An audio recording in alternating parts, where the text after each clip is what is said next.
Box Boilers sponsors the weather on GB News. Hello, very good evening to you. I'm here with your latest GB News weather update from the Met Office. We do have a front pushing its way eastwards across the UK as we go through tonight and into tomorrow. Behind it, some colder but also showery and windy weather coming through.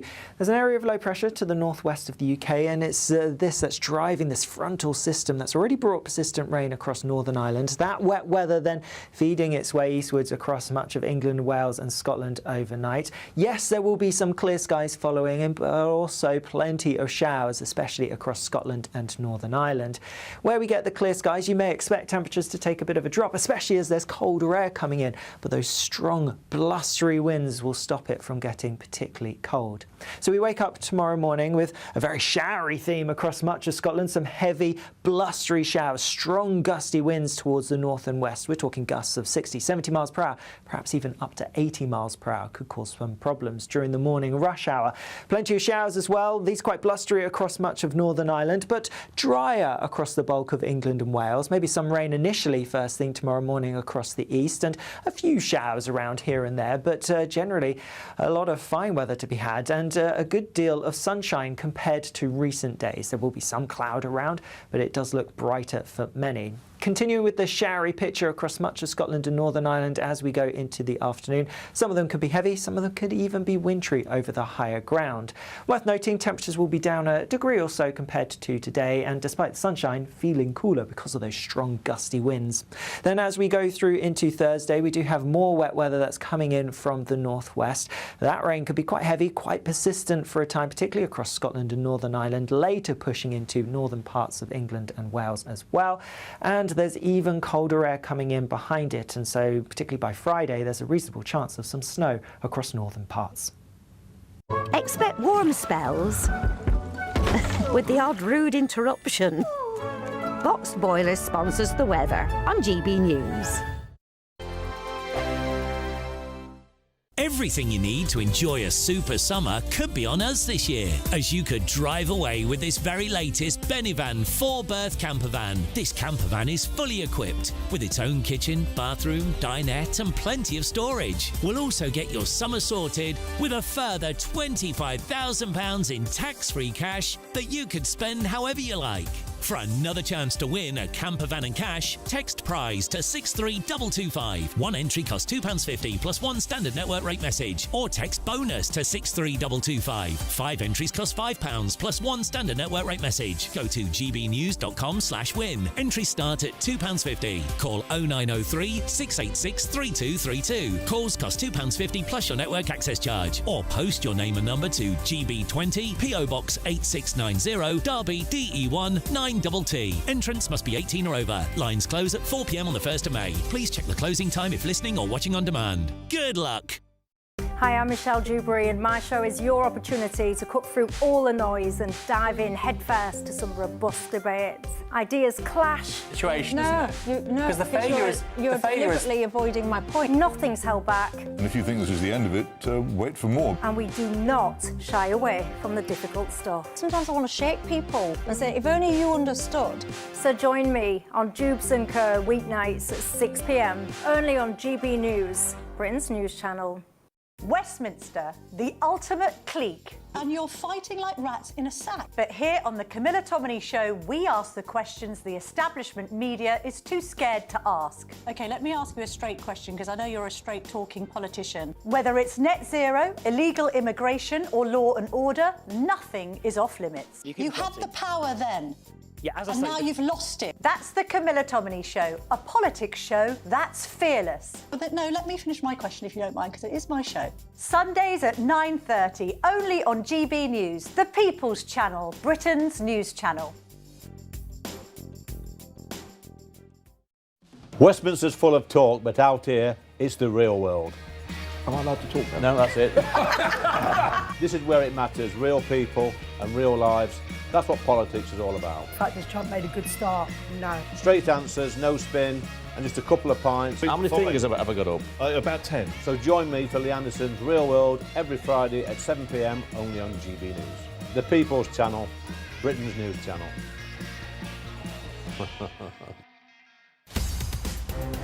From the GB newsroom, we bring you the news as it happens. With our team of dedicated journalists across the UK. We're ready to keep you up to date with what's happening every half an hour, every single day.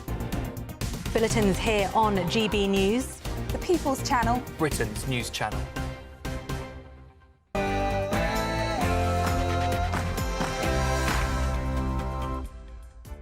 Hello, good evening. It's me, Jacob Rees-Mogg, on State of the Nation tonight. The Labour government now are intending to pass a law that has a definition of Islamophobia. Finishing up kind of with two-tier law and two-tier justice. The government's plan to introduce an official Islamophobia definition, renamed anti-Muslim hostility, has re-emerged today as anti-Semitism campaigners and free speech advocates raise concerns about the implications. With the reports of anti-Muslim incidents rising, is this necessary to protect a minority group? Or is Labour risking creating two-tier justice for political purposes? Plus... The ayes to the right, 304. The noes to the left, 203. So the ayes have it, the ayes have it. Unlocked. Can the government's plan to abolish jury trials be derailed? The Lord High Chancellor, David Lammy, faced a backlash to the Courts and Tribunals Bill, which he claims will ease the judicial backlog. Moments ago, the bill passed its second reading, despite some Labour MPs voting against it. But is the abolition of jury trials going to be too authoritarian, even for the average socialist? Also tonight. Now you pay rent, no rent? No rent. No council tax? No, this is shared house. No gas? No. No electric? No. No water? No.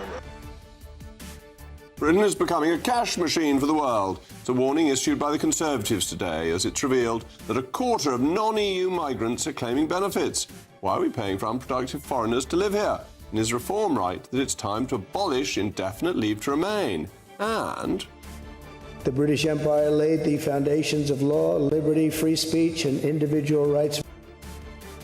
What makes a proper pair of shoes? President Donald Trump is reportedly buying his favourite pair for White House staff. But is President Trump's taste in shoes as good as he thinks? My last maker will join me to give his verdict shortly. State of the Nation starts now.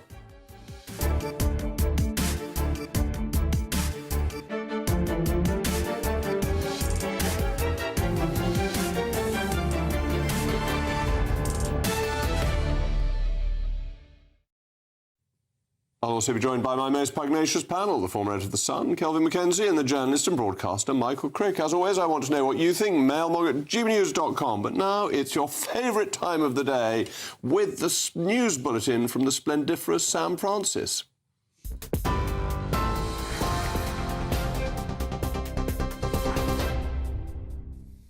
Jacob, thank you. That was touch and go. You nearly messed that one up this time. Anyway, I'll take splendiferous any time. The headlines at 8. The UK is preparing to send a second naval ship to the eastern Mediterranean as tensions in the Middle East are continuing to rise. Tonight, the Ministry of Defence has also said a support vessel, RFA Lyme Bay, is on standby to deploy and will join the destroyer, HMS Dragon. Dragon has already left Portsmouth and is heading towards Cyprus, where it will help to protect RAF Akrotiri and allied forces using the Royal Navy's Sea Viper air defence system. Defence Secretary John Healey says 6 weeks of preparation work on the warship was completed in just 6 days. But MPs warn the Iran crisis is exposing concerns about the Royal Navy's capacity to respond to global threats. Meanwhile, the Pentagon says around 140 US troops have been injured since the conflict with Iran began, with 8 reported to be seriously hurt. The update comes as Washington prepares for what it says could be the most intense day of strikes since the war started. While Defence Secretary Pete Hegseth says today will bring the most fighters, the most bombers and the most US strikes, warning America won't relent until Iran is defeated. The White House says operations will continue until President Trump decides American objectives have been met, insisting Iran must agree to what it calls an unconditional surrender. Here, David Lammy's controversial court reforms have cleared the first hurdle in the Commons today, despite a backlash from Labour MPs. The ayes to the right, 304. The noes to the left, 203. So the ayes have it, the ayes have it. Unlocked. Well, the Justice Secretary says the plans are needed to tackle soaring court backlogs, including proposals that could see some cases heard by just a single Crown Court judge rather than a jury. But the vote exposed divisions inside Labour tonight, with 10 MPs rebelling against the bill and dozens more choosing not to back the government. Several Labour MPs also supported a Conservative attempt to block the legislation altogether, though the reforms have now moved forward to the next stage in Parliament. Reform UK says it would scrap green spending to cut fuel costs for British drivers. During a visit to a petrol station in Derbyshire, Nigel Farage and Robert Jenrick announced plans to reverse the government's planned 5p rise in fuel duty. The party says the move would lower costs at the pump and ease pressure on motorists. We want her to postpone, to cancel the increase in fuel duty that she has planned for later this year. I've asked her twice now in the House of Commons in the last week, and she has refused to do that. People are hard up across the country at the moment. They see the cost of groceries in the supermarkets going up, their energy bills going through the roof, and the cost of filling up at the pump getting higher and higher. They were going to be feeling that before the war. They're sadly going to feel it after the war. This is the worst possible moment for Rachel Reeves to be hiking fuel duty. And the world now has more billionaires than ever before, according to the rich list from Forbes. A record 3,428 people now hold billionaire status, with Elon Musk keeping the crown as the world's richest person, worth an estimated $839 billion. Tech continues to dominate the rankings. Google founders Larry Page and Sergey Brin close behind, with Jeff Bezos and Mark Zuckerberg also remaining among the wealthiest on the planet. And the list also features some famous newcomers, including Dr. Dre, Beyoncé and tennis legend Roger Federer. The combined wealth of the world's billionaires climbs to a staggering $20 trillion.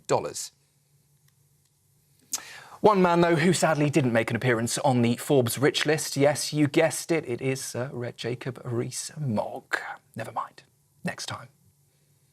There's always 2027, Jacob. Those are the headlines. I'll be back with you shortly.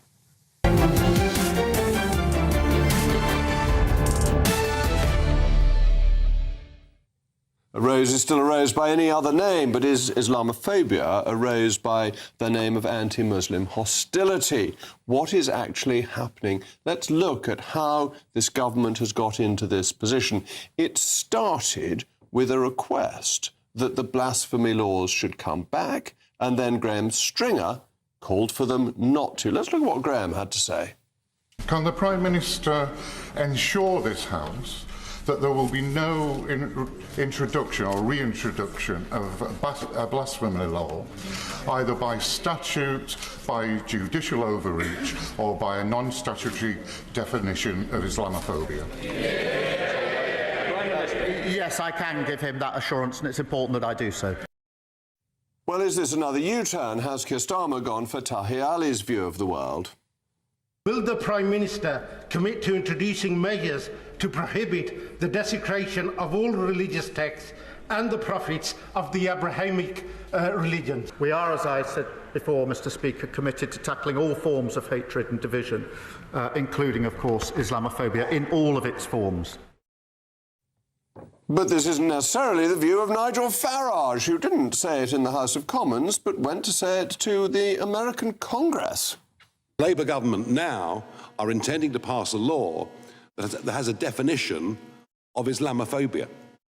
They're intending to put that into law. And that effectively will mean that criticism of a religion, mocking of a religion, would become an offence. Finishing up kind of with two-tier law and two-tier justice. Well, it's not quite as bad as Nigel is saying, and it's not fully what Tahir Ali is asking for.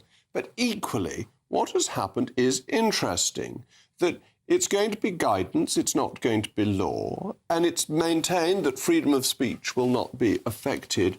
But what worries me is that when you get public bodies all having to follow a specific definition, all having to follow a view of what anti-Muslim hostility means, you get an enormous amount of self-censorship, and you get changes in behaviour. We were discussing last night on Martin Daubney's programme the Callacane issue, the murders that he committed in Nottingham, which came about in part because too many people of his race had already been sectioned, and therefore there was a reluctance to section him because it would have made the figures look bad. Once you've got this type of guidance, you have people looking over their shoulders at the figures, at the statistics, at the reports that come in, saying that there may be a problem when you may simply be applying the law equally to all. And the other point that must be remembered is that the ordinary law protects us all. The routine law protects us from not hate speech, but from acts of hate, from inspiring or causing or urging violence. We are all protected from that. And much though I think the Act should be repealed, protected characteristics, including religion, are covered by the Equality Act. So what more does this add other than an attempt to stifle freedom of speech? The freedom for people like me to encourage you all to convert to Rome, to become good Catholics. Yes, all you Muslim watchers, I would encourage you to believe in Jesus Christ, our Lord and Saviour, and reject Muhammad as a false prophet, because that is what I believe, and I should be free to say it. Part of the reason I have said it tonight. As ever, let me know what you think, particularly if you're converting to Rome. I should be delighted to hear it. Mailmog@gbnews.com. Anyone who writes in saying they're converting to Rome, I will read out that mailmog. So I'm now joined by the founder and director of the Free Speech Union, Lord Young, and of course my panel, Kelvin McKenzie and Michael Crick. Toby, thank you for coming in. Are we being too precious? And isn't it reasonable that Muslims should be protected from hostility, which they probably do get a little bit more of than I do as a papist? I don't think we are being alarmist about this. As you just said, there are plenty of protections in the law for Muslims and people of all faiths.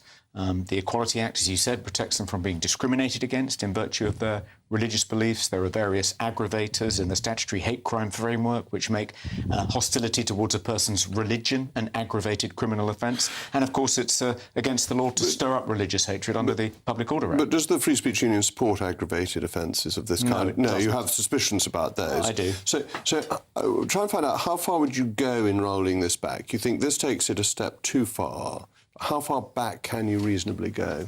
I would like to strip out the concept of hate crime from British law altogether. And I think that's an ambitious political aim, but I think it might be achievable under a different government, certainly not under this one, which has just introduced a whole slew of additional aggravators into the hate crime framework. But isn't there a point that some people of different faiths, particularly in immigrant communities, so faiths that this country is less used to, get more bother, more hassle than people that belong to the Church of England? Well, I don't think... I think the evidence showing that is not particularly definitive. But in addition, I don't think the way to decrease hostility towards Muslims, if there is hostility towards Muslims, is to roll out this definition of anti-Muslim hostility and appoint a czar to make sure it's observed. The impression that gives, I think, is that Muslims are enjoying additional legal protections that aren't enjoyed by people of other faiths. How will that go down in Leicester, for instance? Well, there is a bit of tension between Hindus and Muslims. Won't the Hindus think, well, where is the definition of anti-Hindu hostility? Where is the anti-Hindu hostilities are? So rather than allay community tensions and reduce hostility towards Muslims, I think the real danger is that this particular additional protection, layer of protection for Muslims, will increase hostility towards them. But if I were on the left, wouldn't I say, well, then we need to extend this for Hindus? We should extend it to anybody who receives hate because of who they are, or perceived hate because of who they're perceived to be. Well, and that though you and I would recognise that being a Muslim is not a racial characteristic. We could convert to Islam if we wanted to. It's not a racially exclusive religion. People do assume that people of a certain race are Muslim, don't they? Well, if they do, they're wrong. I mean, it's a fundamental precept of Islam that everyone is born a Muslim, no matter what your race. That's why they describe converts as reverts. Right. They're just reverting to their original state. I was definitely born a Catholic.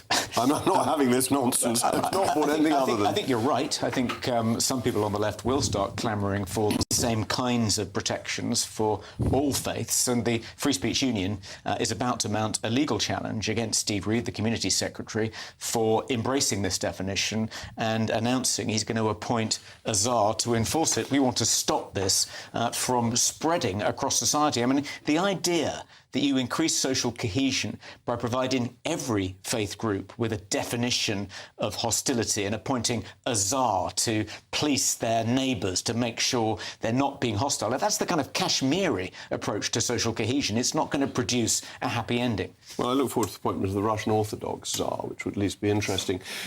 Michael, hasn't the Secretary of State gone into a frightful muddle? That he is attacked on the left from Tahir Ali, on the right from Graham Stringer. He doesn't know what to do, so he comes up with a non-definition definition that isn't going to be legally binding, that is intended to mean as little as possible, but throws a bone to an important electoral constituency for the Labour Party.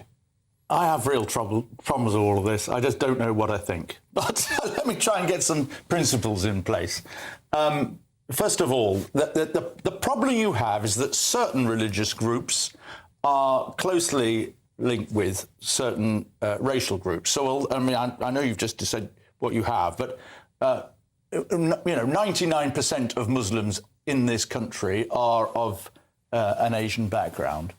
Another principle is that we should all be allowed, anybody should be allowed to attack anybody else's religion and to say that they hate that religion. I should be entitled to say I hate Catholicism, or you might want to say you hate atheism or whatever.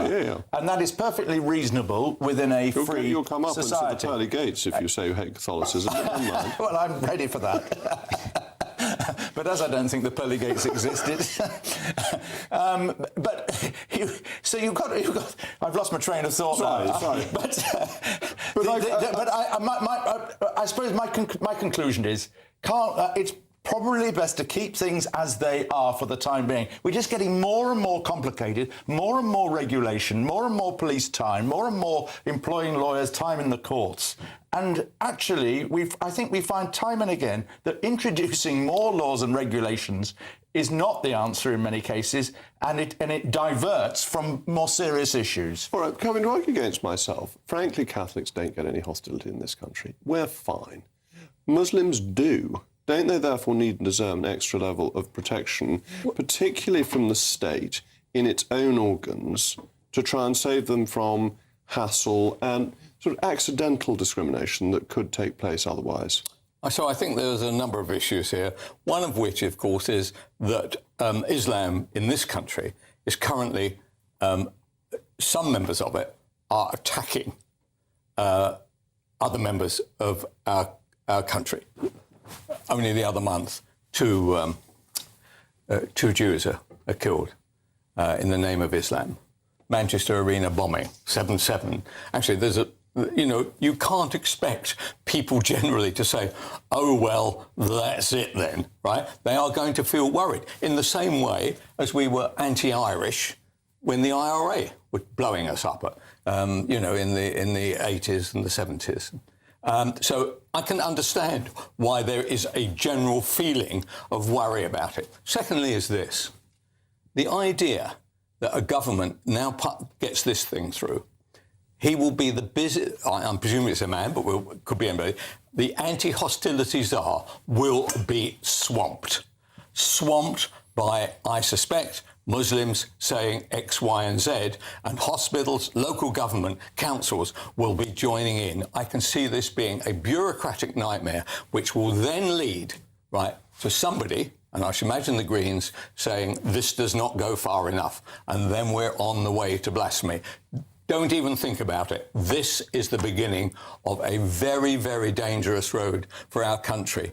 And nobody seems to mention the fact that the problem is likely to get worse with the manner in which we are bringing in followers of Islam into our country illegally. So there's a whole load of things happening at the same time. And then we have a Labour government who says, we've got to do something. Have you seen Gordon and Denton? Have you seen the result? We have to do something about that. And this is it. So it becomes politicised. What's Gordon and Denton got to do with it? Well, they've seen the way that the Muslim vote has moved. So So the Labour Prime Minister says, we can't carry on like this. We're going to lose a load of MPs. So how about throwing them a bone on this issue? Some Muslims in Gorton and Denton may have moved from Labour to the Greens, but I mean that's true of all groups in society. And to sort of, attack a group of people on the grounds of an election result you don't like, and all this bogus stuff about family voting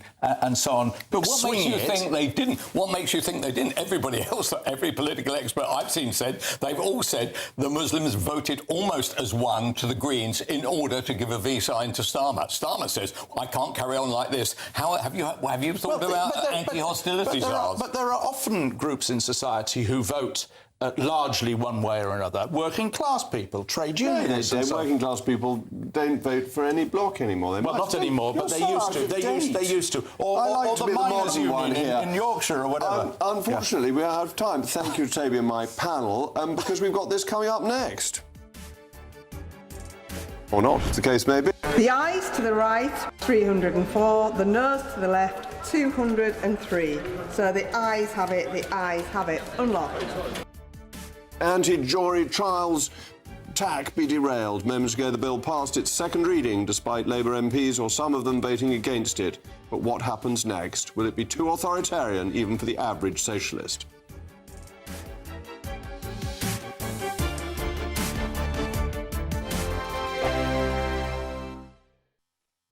You want to know what's really going on in the corridors of power? Labour don't know what to do with you half the time, and that makes you quite lethal in the chamber. Get behind the headlines with Chopper's Political Podcast. Join me, Christopher Hope, as I sit down with the great and the good of British politics. We'll see where this ruling takes us. These are the stories shaping our nation. Chopper's Political Podcast, available now on all platforms. Listen in and stay ahead. Good afternoon, Britain. Weekdays from midday. Of course, they're not a nuisance. We forget that when Jeremy King opened the Ivy and I opened Silly Fish, the phones didn't exist. So, we've got to move with the times. If you don't want them in, it's very simple. I've just been to 3 pubs around here to connect to internet, to speak to you guys in Victoria, and they don't have internet. They don't have Wi-Fi. So, if you don't want them in, then it's easy to tell them not to come.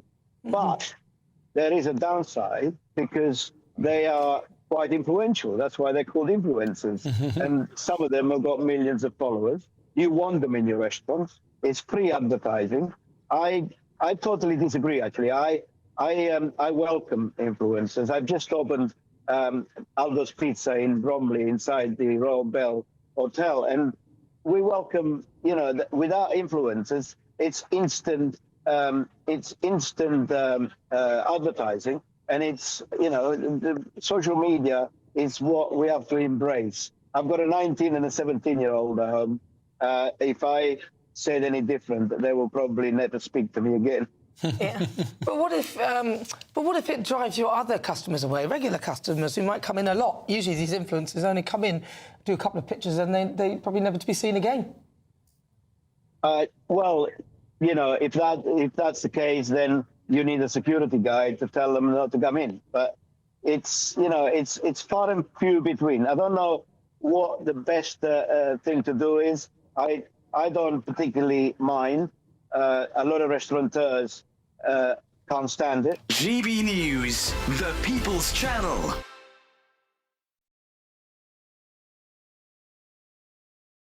Exciting news. Every Friday, my Patrick Christie's Tonight Show is going to have a twist to it. We're welcoming some special guests. You. That's right, on Fridays I'm going to be doing my show in front of a live studio audience because this show is about you and what you have to say. It's going to be the same big debates, same big topics, same big opinions. But every Friday night at 9 p.m, you are invited to come on down to Patrick Christie's Tonight to be a part of the action. Only on GB News, the People's Channel, Britain's news channel.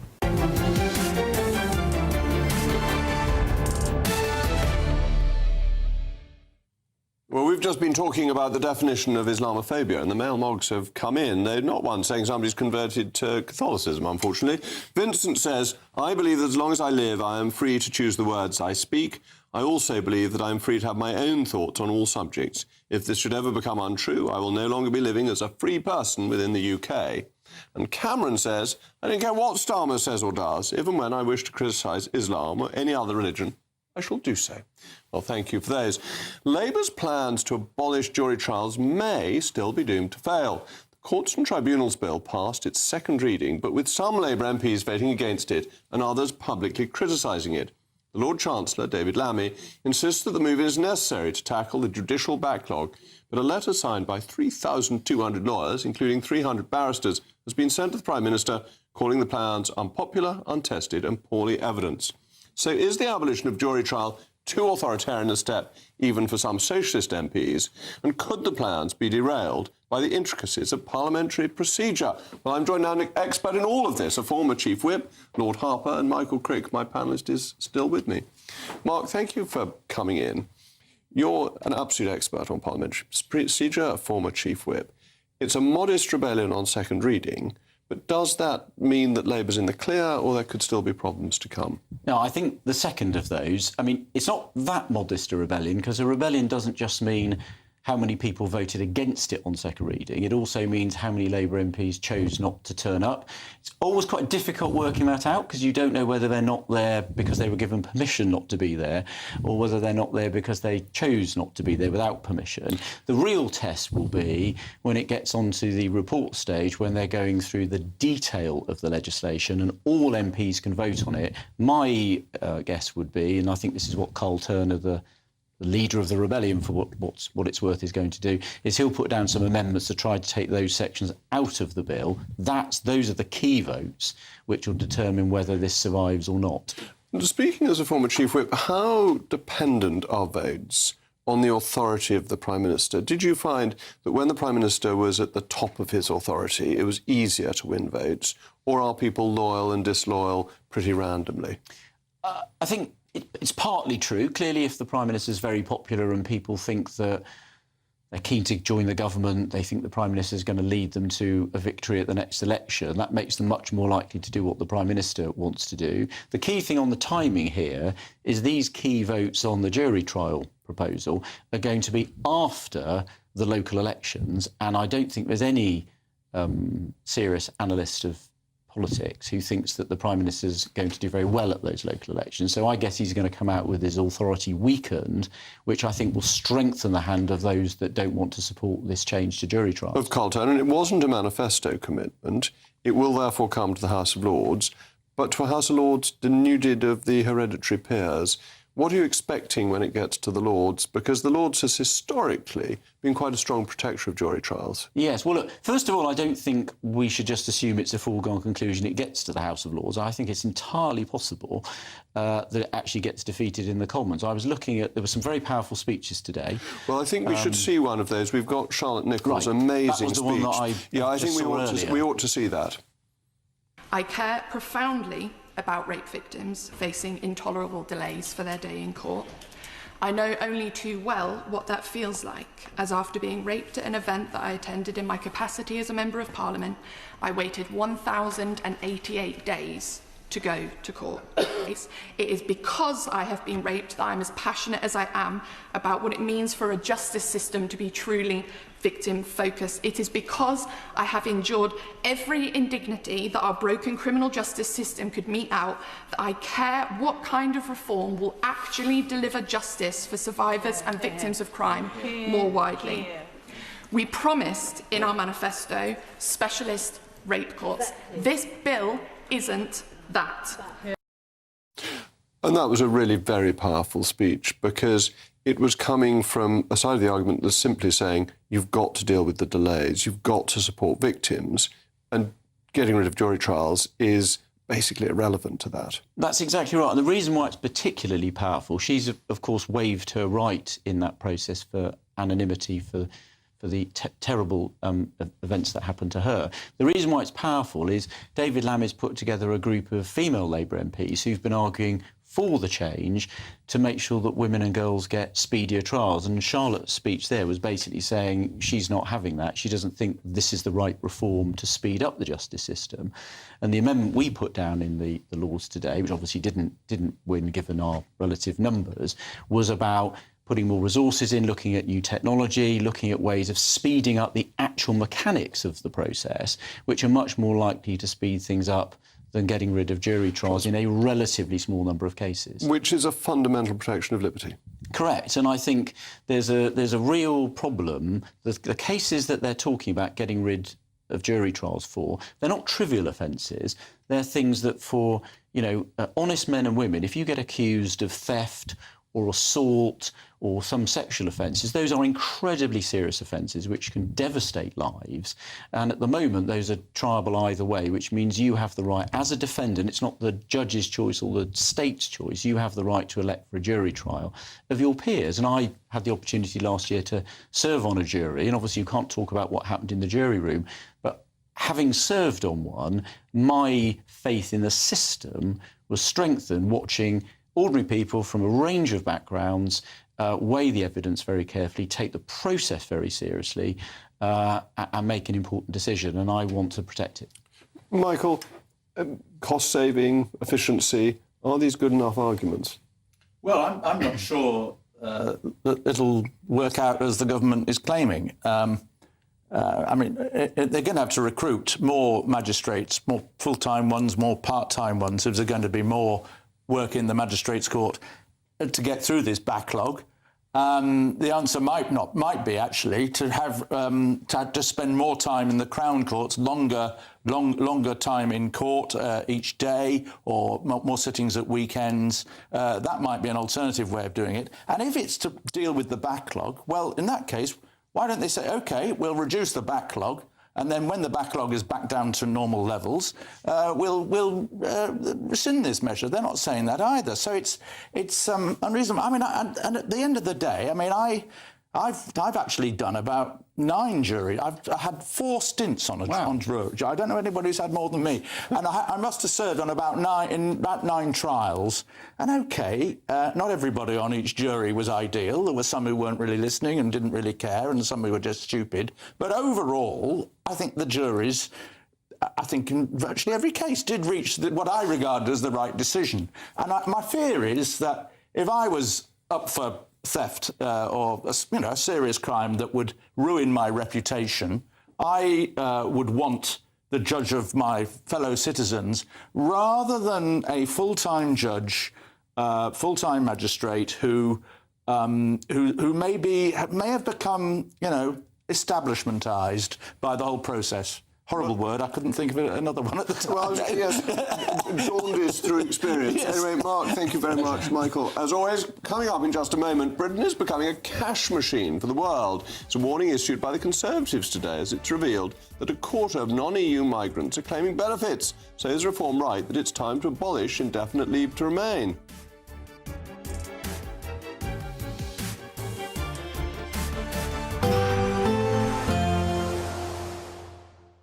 Dinner under the stars tonight? That reminds me of our travel insurance. You mean All Clear Skies? All Clear Travel Insurance sponsors GBNews travel destinations forecast. Hello, are you heading away for the next week or so? Well, there's showers affecting the Canary Islands at the moment, sunny spells in the Mediterranean, however, and across parts of Portugal and Spain. There is some sunshine for the time being. It is set to turn more unsettled here later on into the weekend. For Rome, 17 degrees of risk of showers, but sunny spells across much of the Mediterranean throughout this week. And that theme does continue into the weekend, but for Spain, it will turn much wetter. Bye-bye. All Clear Travel Insurance sponsors GBNews travel destinations forecast. Hello, very good evening to you. I'm here with your latest GB News weather update from the Met Office. We do have a front pushing its way eastwards across the UK as we go through tonight and into tomorrow. Behind it, some colder but also showery and windy weather coming through. There's an area of low pressure to the northwest of the UK, and it's this that's driving this frontal system that's already brought persistent rain across Northern Ireland. That wet weather then feeding its way eastwards across much of England, Wales and Scotland overnight. Yes, there will be some clear skies following, in, but also plenty of showers, especially across Scotland and Northern Ireland. Where we get the clear skies, you may expect temperatures to take a bit of a drop, especially as there's colder air coming in, but those strong, blustery winds will stop it from getting particularly cold. So we wake up tomorrow morning with a very showery theme across much of Scotland, some heavy, blustery showers, strong gusty winds towards the north and west. We're talking gusts of 60, 70 miles per hour, perhaps even up to 80 miles per hour. Could cause some problems during the morning rush hour.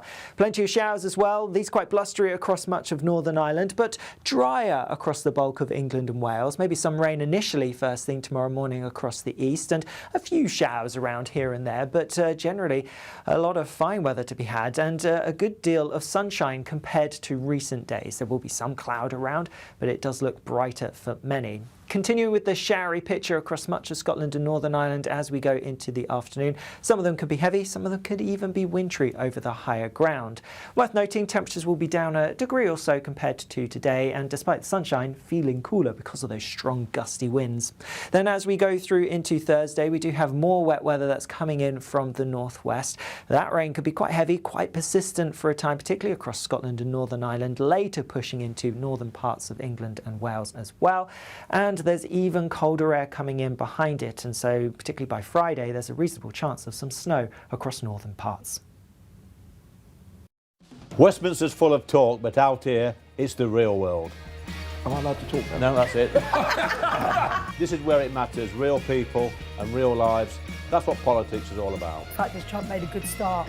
No. Straight answers, no spin, and just a couple of pints. How many fingers have I got up? About 10. So join me for Lee Anderson's Real World every Friday at 7 p.m. only on GB News.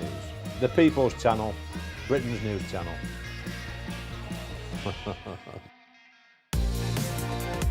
Mornings don't have to be tiresome, especially if you have the right company. Wake up to news as it happens, opinion and debate, and of course, a little bit of entertainment too. Because when the kettle's on, we're on. That's Breakfast on GB News, a show worth waking up for. Every morning from 6 a.m. Only on the People's Channel, Britain's news channel. We'll spread the news, you spread the word. GB Loyalty Points is here.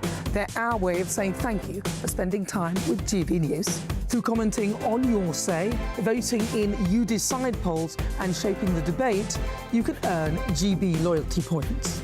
Unlock rewards, reach milestones and climb leaderboards. Don't just watch our programmes, come and be part of them. Get started by scanning the QR code or go to gbnews.com/loyalty points.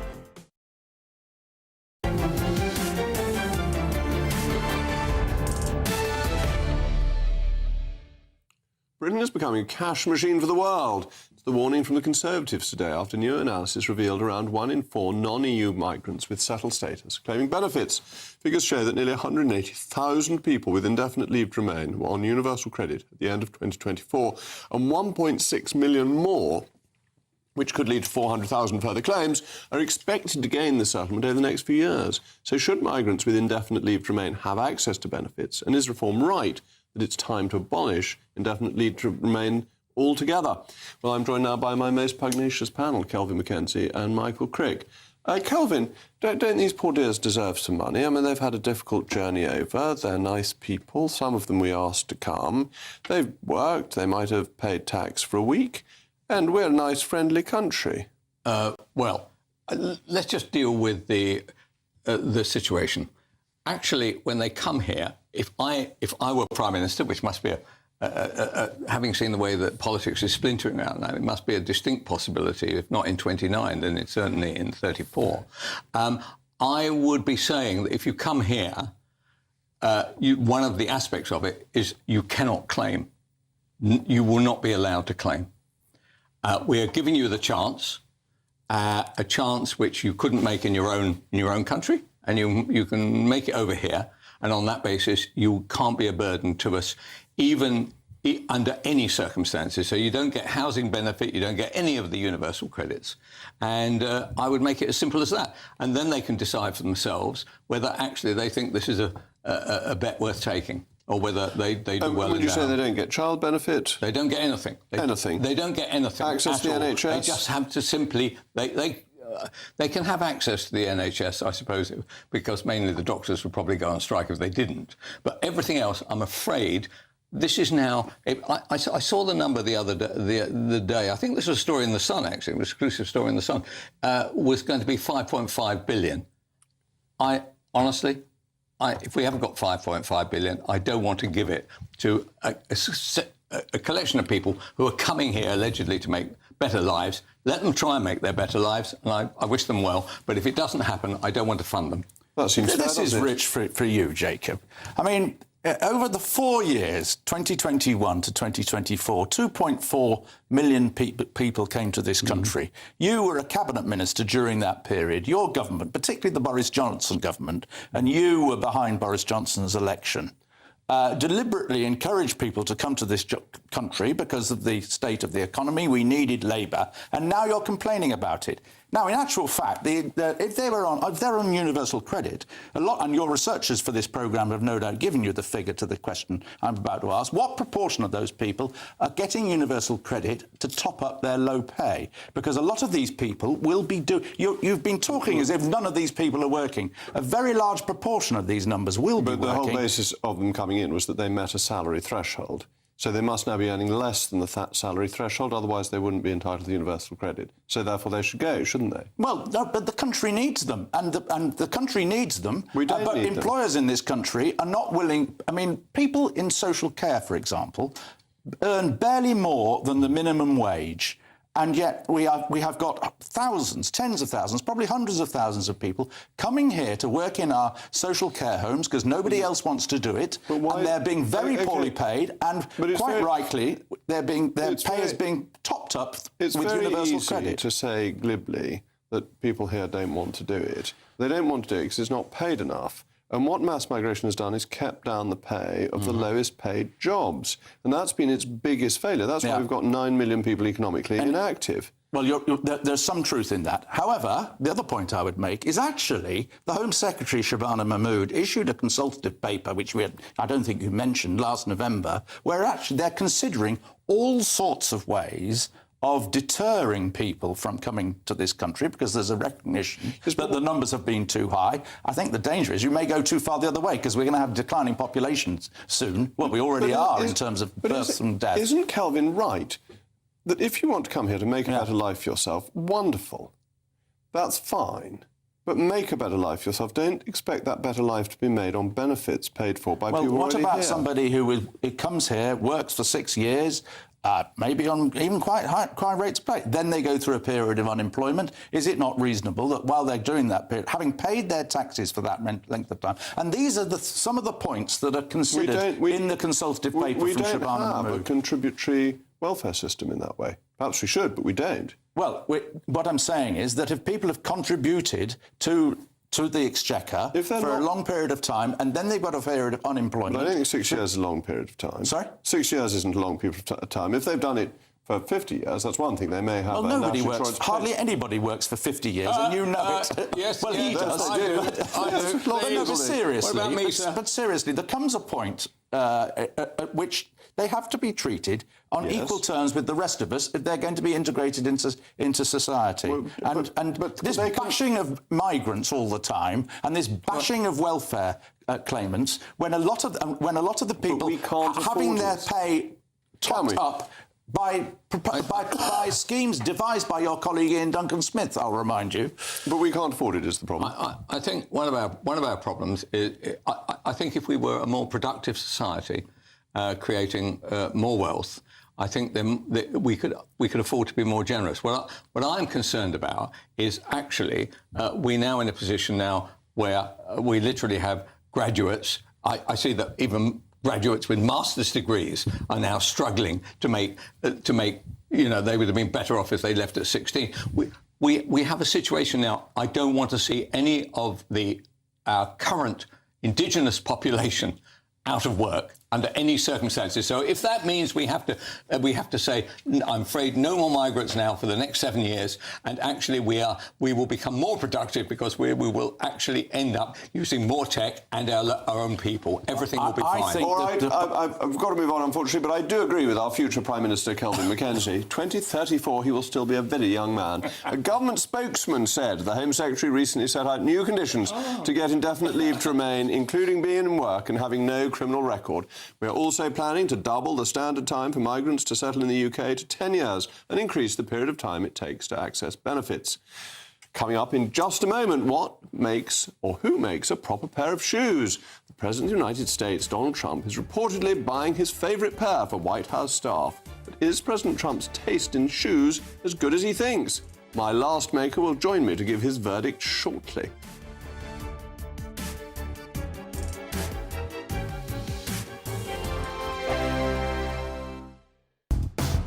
Do you trust what you're being told? Good, because neither do I.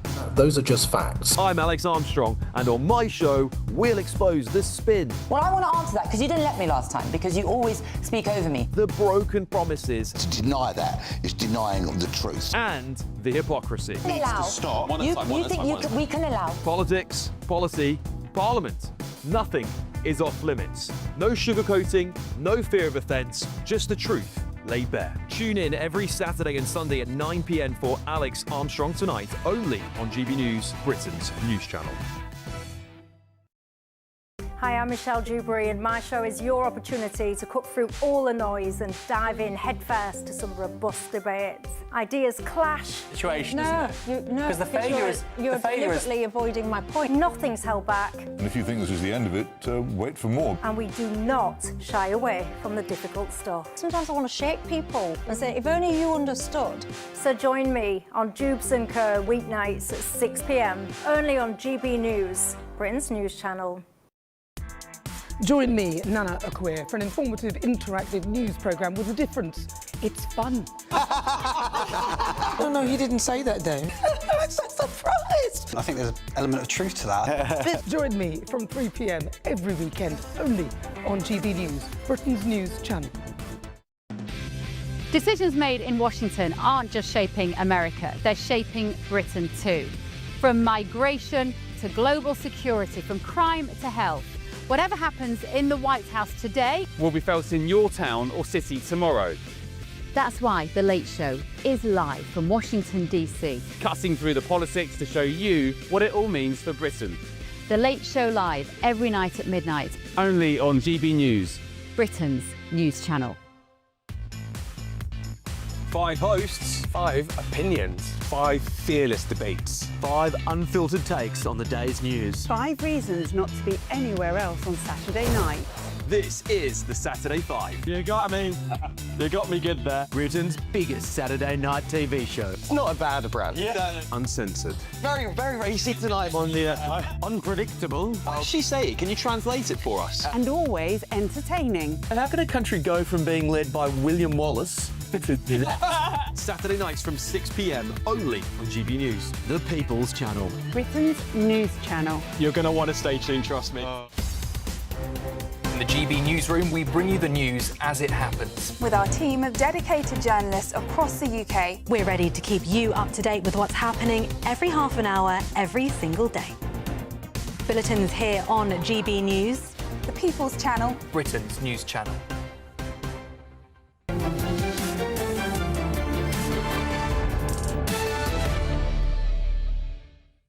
So what makes a proper pair of shoes? According to reports, President Donald Trump thinks his shoes are the epitome of good footwear, so much so that he's buying the same pair for White House officials. The Wall Street Journal says President Trump has been giving his favourite Florsham leather Oxfords to aides, officials and visiting VIPs, and many are now afraid not to wear them.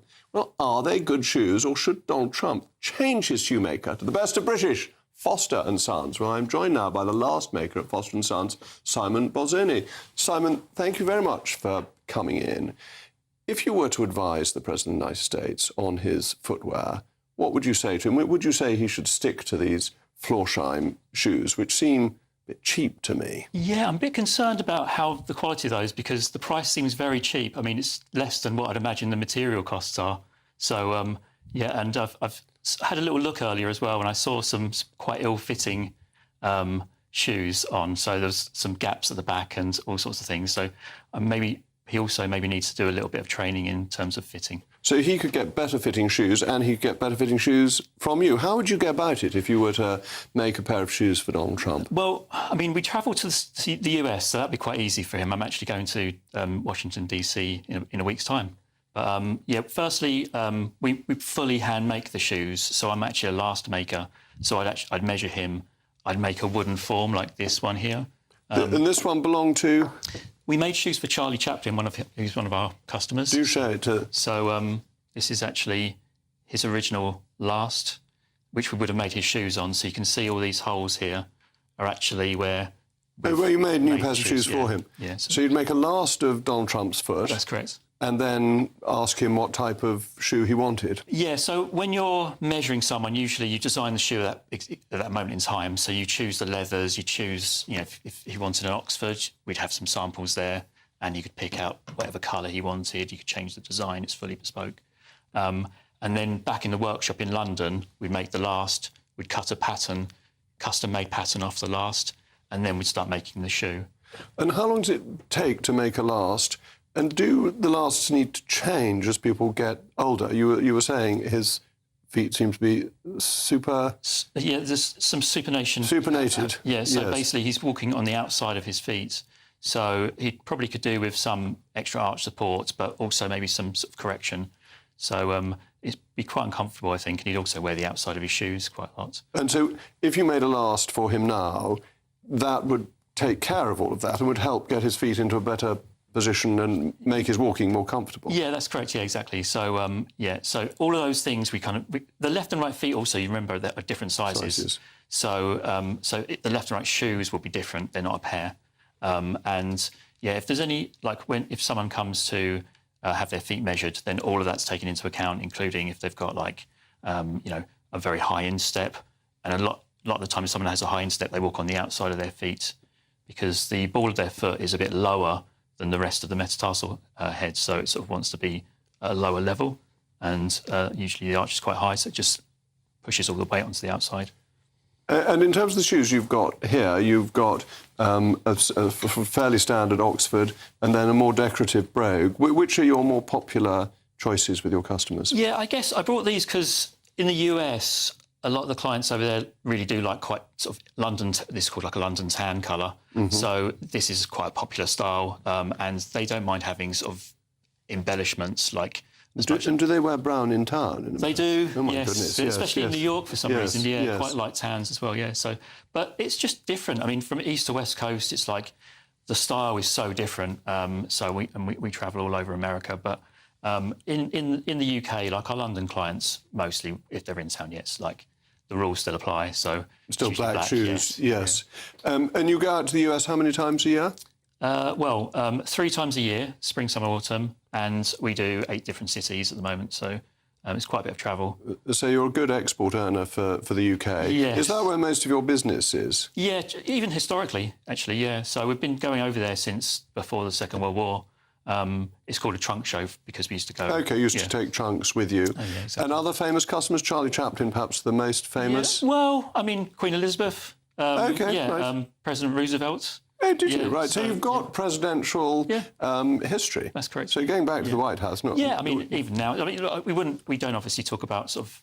The current existing clients. No, I understand that, the historic ones. Yeah, exactly. So going back to the White House would be getting standards back to the levels that they were in the 1940s for the American president. Exactly, yeah. So, I think it's... I mean, I guess all I would say on it really would be that it's nice that he's supporting an American... Well, one final thought, because I know lots of my viewers will want to buy their shoes from you now. How much would a pair of shoes be? Bespoke, they start at £5,000. Yeah, so fully bespoke when they're custom made. Yeah, so but it's good British value. We have some ready-to-wear shoes as well, which is what I buy. I'm afraid I'm a customer of yours, but I've only managed to afford the ready-to-wear. Thank you so much for coming on. That's all from me. Alex Armstrong is up in for Patrick Christix. Alex, I assume you have your shoes handmade by Foster's. I was just about to say, Jacob, M&S for me, unfortunately. I might have to save up a little bit for those shoes. They do look lovely, though. But look, I have a huge expose on this social cohesion plan. It is way worse than you think it is. It is terrifying. That's coming up on the show.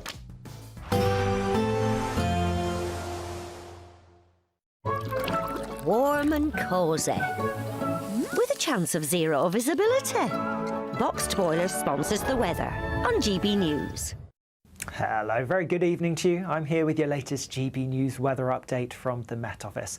We do have a front pushing its way eastwards across the UK as we go through tonight and into tomorrow. Behind it, some colder but also showery and windy weather coming through. There's an area of low pressure to the northwest of the UK, and it's this that's driving this frontal system that's already brought persistent rain across Northern Ireland. That wet weather then feeding its way eastwards across much of England, Wales and Scotland overnight. Yes, there will be some clear skies following, but also plenty of showers, especially across Scotland and Northern Ireland. Where we get the clear skies, you may expect temperatures to take a bit of a drop, especially as there's colder air coming in, but those strong blustery winds will stop it from getting particularly cold. So we wake up tomorrow morning with a very showery theme across much of Scotland, some heavy blustery showers, strong gusty winds towards the north and west. We're talking gusts of 60, 70 miles per hour, perhaps even up to 80 miles per hour. Could cause some problems during the morning rush hour. Plenty of showers as well, these quite blustery across much of Northern Ireland, but drier across the bulk of England and Wales. Maybe some rain initially first thing tomorrow morning across the east, and a few showers around here and there, but generally a lot of fine weather to be had, and a good deal of sunshine compared to recent days. There will be some cloud around, but it does look brighter for many. Continuing with the showery picture across much of Scotland and Northern Ireland as we go into the afternoon. Some of them could be heavy, some of them could even be wintry over the higher ground. Worth noting, temperatures will be down a degree or so compared to today, and despite the sunshine, feeling cooler because of those strong gusty winds. Then as we go through into Thursday, we do have more wet weather that's coming in from the northwest. That rain could be quite heavy, quite persistent for a time, particularly across Scotland and Northern Ireland, later pushing into northern parts of England and Wales as well. And there's even colder air coming in behind it, and so particularly by Friday there's a reasonable chance of some snow across northern parts. Warm and cosy, with a chance of zero visibility. Boxed Boiler sponsors the weather on GB News. It's a prize package worth over £92,000. There's a totally tax-free £25,000 in cash that you'll be able to spend on anything you like this year. Plus, you'll also get to drive away in a brand new Benevan 122 camper van. Courtesy of Marquis Leisure, this latest 2026 model comes fully loaded with everything you'd expect. For another chance to win a camper van and cash, text prize to 63225. One entry costs £2.50 plus one standard network rate message, or text bonus to 63225. 5 entries cost £5 plus one standard network rate message. Go to gbnews.com/win. Entries start at £2.50. Call 0903 686 3232. Calls cost £2.50 plus your network access charge, or post your name and number to GB20 PO Box 8690 Derby DE1 9TT. Entrance must be 18 or over. Lines close at 4 p.m. on the 1st of May. Please check the closing time if listening or watching on demand. Good luck. Decisions made in Washington aren't just shaping America, they're shaping Britain too. From migration to global security, from crime to health. Whatever happens in the White House today will be felt in your town or city tomorrow. That's why The Late Show is live from Washington, D.C. Cutting through the politics to show you what it all means for Britain. The Late Show live every night at midnight. Only on GB News, Britain's news channel. Bold. They are under no illusion. Ray. Are you a human trafficker? Boundless. I've had enough of the nonsense, and I'm not afraid to say it. Don't get this on the BBC. Every weeknight, I tear through the headlines. The smell of gasoline. Should we be worried about it? From Westminster madness to cultural war chaos. What I'm going to do now, they are throwing things out the car as we speak. Get ready, Britain. Here we go. Patrick Christie's tonight, weeknights from 9 p.m, only on GB News, Britain's news channel. You want to know what's really going on in the corridors of power? Labour don't know what to do with you half the time, and that makes you quite lethal in the chamber. Get behind the headlines with Chopper's Political Podcast. Join me, Christopher Hope, as I sit down with the great and the good of British politics. We'll see where this ruling takes us. These are the stories shaping our nation. Chopper's Political Podcast, available now on all platforms. Listen in and stay ahead. Westminster's full of talk, but out here, it's the real world. Am I allowed to talk now? No, that's it. This is where it matters, real people and real lives.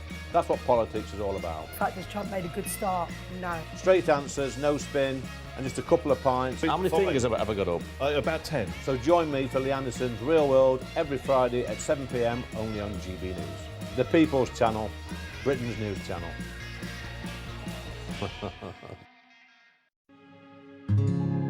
We love Great Britain. We love its history, its culture and its tradition, and that's why we're so proud to be part of GB News. You look genuinely emotional.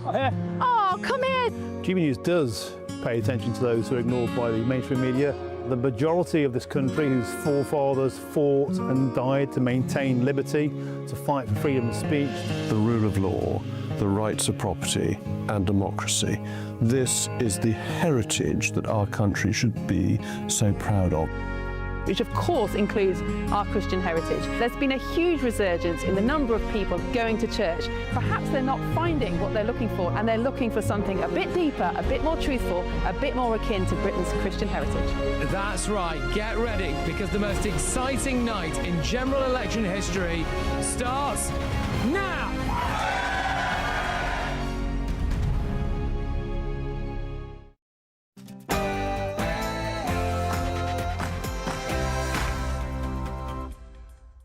Good evening, it's 9 o'clock. I'm Alex Armstrong, covering for the brilliant Patrick Christys as he takes a well-earned break. Coming up on the show, a massive GB News exclusive. After the French authorities ramped up efforts to stop small boat launches, people smugglers have turned to a new European country. I'm going to expose the new small boat hotspot that has exploded with crossings. Also tonight. So today we are adopting a non-statutory definition of anti-Muslim hostility. This gives a clear explanation of unacceptable